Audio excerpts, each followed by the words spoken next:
Hello, this is Father Aaron Westman with the Glen Mary Home Missioners, and this is your Missioner Moment.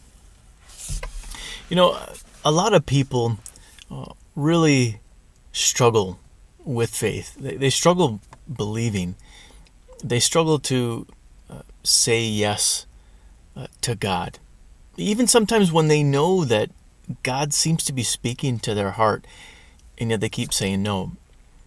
As a priest, I've had a chance to encounter different stories of people's journeys of faith. And I remember one person telling me that every day he went to work, he drove past a church.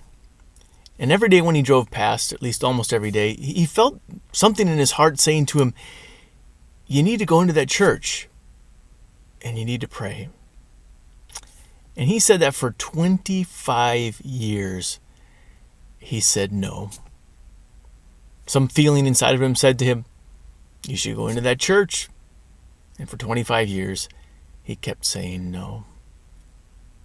And after 25 years, something changed. He said yes. And he went inside that church, began to pray, and his life changed. My brothers and sisters, there are a lot of people who really struggle with faith. And the interesting thing, what we see in particularly the gospel from this weekend, but all throughout the gospels, is that Jesus really stands in solidarity with those who struggle to say yes to faith. And Jesus is speaking to the religious leaders of his time, and he basically says to them, look, you see this prostitute over here? You see this tax collector? You see these sinners? These people who've said no to believe? Well, they might be entering the kingdom of heaven before you all, you self-proclaimed religious leaders. And this happened time and again.